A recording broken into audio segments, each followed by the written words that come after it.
এইটো ভিডিঅ'ত মই এটা অনলাইন স্কেমৰ কথা ক'ব বিচাৰিছোঁ যিটো দুদিন আগতে মোৰ লগত হওঁ আৰু মই কেনেকৈ বাছি গ'লোঁ কি কৰিব লাগে কি কৰিব নালাগে গোটেইখিনি কথা মই আপোনাৰ লগত শ্বেয়াৰ কৰিম। প্ৰথমতে স্কেমটোৰ কথা ক'ব বিচাৰিছোঁ। মোৰ লগত কি হৈছিল মই সেইটো কথা ক'ব বিচাৰিছোঁ। দুদিনমান আগতে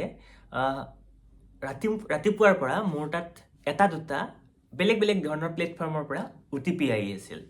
যেনে ধৰক আমাজন, ফ্লিপকাৰ্ট, তাৰপিছত এনেকুৱা এটা বিভিন্ন প্লেটফৰ্ম, কিবা ফাইনেন্স কোম্পানী, বাজাজ, কিবা কিবি এনেকুৱা ধৰণৰ ঢেৰ কিবা কিবি, তাৰপিছত কিবা কি মটৰ্ছ আছিলে, কিবা কিবি ঢেৰ আৰু মানে ঢেৰ, মই যিবোৰত মই কেতিয়াও লগ ইন কৰা নাই তেনেকুৱা ধৰণৰ মাল্টিপল প্লেটফৰ্মৰ পৰা মোৰ তাত OTP আহি আছিল।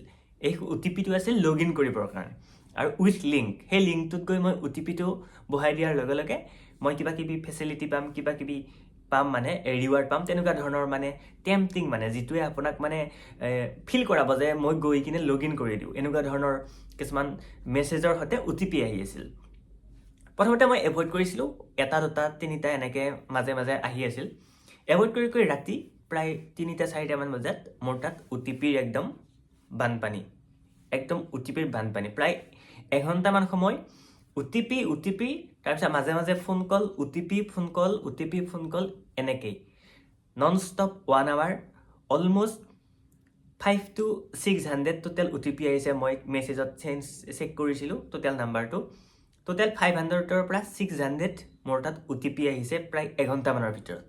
আৰু OTP বিলাক বেলেগ বেলেগ ধৰণৰ প্লেটফৰ্মৰ পৰা আৰু ৰিপিটেড, মানে ধৰক ফ্লিপকাৰ্টৰ OTP এবাৰ নহয়, মানে মাল্টিপল টাইমছ, তাৰপিছত আমাজনৰ মাল্টিপল টাইমছ, এনেকুৱা ধৰণৰ বিভিন্ন প্লেটফৰ্মৰ, মোৰ এতিয়া মনত নাই কি আপুনি নাম নুশুনা, মই নাম নুশুনা, তেনেকুৱা ধৰণৰ কিছুমান প্লেটফৰ্মৰ পৰাও মোৰ তাত OTP আহিল। মইতো অকণমান টেনশ্যনত আহি গ'লোঁ, একচুৱেলি হ'ল কি। তাৰপিছত মই কিন্তু একদম পেনিক হোৱা নাই। প্ৰথমতে মই বস্তুটো ৰিচাৰ্চ কৰিলোঁ, একচুৱেলি এইটো হৈছে কি, হয় কিয়। তাৰপিছত মই ৰিচাৰ্চ কৰি গম পালোঁ যে এইটো এটা অট'মেটিক প্ৰচেছ যিটোৰে মানুহক স্কেম কৰে। অট'মেটিক প্ৰচেছ মানে তাত কোনোবা এজন মানুহ বহি আপোনাৰ নাম্বাৰটো ইউজ কৰি OTP চেণ্ড কৰি থকা নাই, এইটো এটা অট'মেটিক বট হয়। মানে আপুনি ধৰি লওক যে এইটো এটা অট'মেশ্যন ছিষ্টেম যিটোৱে এটা নাম্বাৰক টাৰ্গেট কৰে। ধৰক মোৰ নাম্বাৰটো সিহঁতে টাৰ্গেট কৰি বিভিন্ন মাল্টিপল ছাইটত সিহঁতে লগ ইন কৰিব চাইছে, বিভিন্ন মাল্টিপল ছাইটত।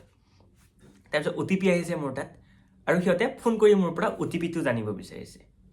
যদি OTPটো মই দি দিওঁ তেতিয়াহ'লে সিহঁতে সেই ছাইটটোত এক্সেছ পাই যাব।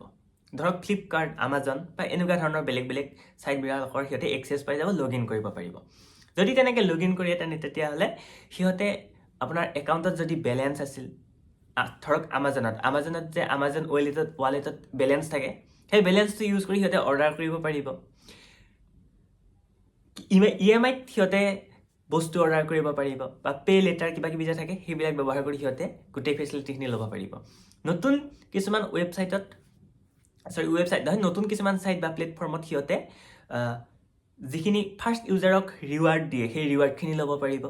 তাৰপিছতে আহে আপোনাৰ কিছুমান ছাইট থাকে য'ত লোন দিয়ে, কিবা ফাইনেন্স কোম্পানী কিবা কিবি যে, সেইবোৰৰ যিবোৰ OTP আহি যায় তাত সিহঁতে এপ্লাই কৰিব পাৰিব আপোনাৰ ID ইউজ কৰি কিনে লোনৰ কাৰণে। গতিকে পইচাটোতো বেলেগে ল'ব, কিন্তু আপোনাৰ তাত আহি থাকিব সেই পে'মেণ্টৰ কাৰণে, মানে EMIটো আপুনি দি থাকিব লাগিব।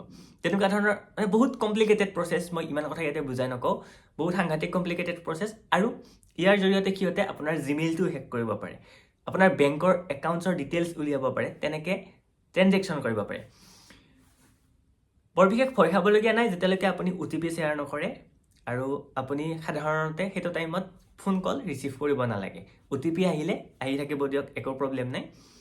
OTP আহি এটা সময়ত বন্ধ হৈ যাব। মোৰ সেইদিনা ৰাতিপুৱালৈকে আৰু OTP অহা বন্ধ হৈ গৈছে, কাৰণ তাতে মানুহে ট্ৰাই কৰি নাথাকে, এইটো এটা অট'মেটিক প্ৰচেছ হয়। কিন্তু আপুনি যদি OTP দিয়ে তেনেহ'লে আপোনাৰ কিবা নহয় কিবা এটা প্ৰব্লেম হ'ব, গতিকে OTP শ্বেয়াৰ কৰিব নালাগে। কিন্তু তেনেকৈ আহি থাকিলে সিমান বেছি ভয় খোৱাৰ একো প্ৰয়োজন নাই, কাৰণ যেতিয়ালৈকে আপুনি OTP শ্বেয়াৰ নকৰে তেতিয়ালৈকে সিহঁতে একো কৰিব নোৱাৰে। আৰু সাধাৰণতে যিমানবোৰ আপোনাৰ আছে, যিবিলাক ছাইটত আপোনাৰ একাউণ্ট আছে, যিবিলাক ৱেবছাইটেই হওক, যিবিলাক প্লেটফৰ্মতে হওক আপোনাৰ একাউণ্ট আছে, তাত আপুনি অকণমান ষ্ট্ৰং পাছৱৰ্ড এটা ৰাখিব, যাতে অতি সহজে ক্ৰেক কৰিব নোৱাৰে। আপোনাৰ নামটোৰ লগত ছেম নাৰাখিব, বা আপোনাৰ ফোন নাম্বাৰ পাছৱৰ্ড নাৰাখিব, এনেকুৱা ধৰণৰ যিবিলাক মানুহে কমন কৰে কিছুমান মিষ্টেক, সেইবোৰ নাৰাখিব। জিমেইলত সদায় 2 step ভেৰিফিকেশ্যন ৰাখিব।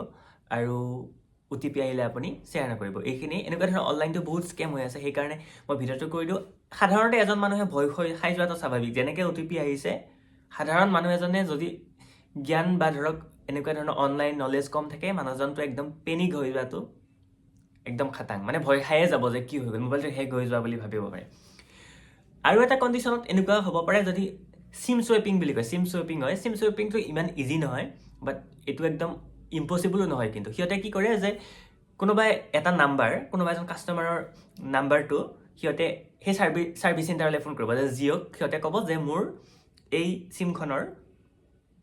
চিমখন হেৰাই গ'ল মোক ডুপ্লিকেট চিম এখন লাগে তেনেকৈ সিহঁতে ছাৰ্ভিচ চেণ্টাৰ ক'ব তেতিয়া ছাৰ্ভিচ চেণ্টাৰে আইডেণ্টিটি বিচাৰিব কিবা ডকুমেণ্টছ বিচাৰিব সেই যদি ডকুমেণ্টছখিনি ফেক ডকুমেণ্টছ উলিয়াই দিব পাৰে তেতিয়াহ'লে সিহঁতে ডুপ্লিকেট চিম কাৰ্ড এখন পাই যাব আৰু ডুপ্লিকেট চিম কাৰ্ড এখন পাই যোৱাৰ লগে লগে সিহঁতে আপোনাৰ চব এক্সেছ পাই যাব এইটোতো ইমান ইজি নহয় এইটো চিম সোৱাইপিং বুলি কয় এইটো ইমান ইজি নহয় ইজি নহ'লেও কিন্তু ইম্পচিবলো কিন্তু নহয় গতিকে আননোন যদি আপুনি কিবা ৱেবছাইটত আপুনি যদি ডকুমেণ্টছ আপলোড কৰিছে বা আননোন ৱেবছাইটত যদি আপুনি আপোনাৰ ডিটেইলছ এড কৰিছে তেতিয়াহ'লে অকণমান সাৱধান হ'ব কাৰণ আপুনি দিয়া আধাৰ কাৰ্ডখন বা আপুনি দিয়া পান কাৰ্ডখন বা আপুনি দিয়া আপোনাৰ ডেট অফ বাৰ্থ চাৰ্টিফিকেটখন বেলেগে ক'ত ইউজ কৰিব বা ভোটাৰ কাৰ্ডখন ক'ত ইউজ কৰিব সেইটো কথা আপুনি ক'ব নোৱাৰে যদি সিহঁতে যদি ছাৰ্ভিচ চেণ্টাৰক যদি কনভিন্স কৰিব পাৰে যে ৰিয়েল চিম অ'নাৰজন সেই মানুহজন হয় তেনেহ'লে আপোনাৰ নামৰ চিম কাৰ্ডখন বেলেগে ইউজ কৰিব তেতিয়াও এনেকুৱা ধৰণৰ হয় আৰু আপোনাৰখন কিন্তু এতিয়া কিন্তু চিম ডেড হৈ যাব এখন এক্টিভ থাকিব আপোনাৰখন ডেড হৈ যাব আপোনাৰ নামত বেলেগে ইউজ কৰি থাকিব আপোনাৰ লোন কিবা কিবি ফাইনেন্স চব বেলেগে ইউজ কৰিব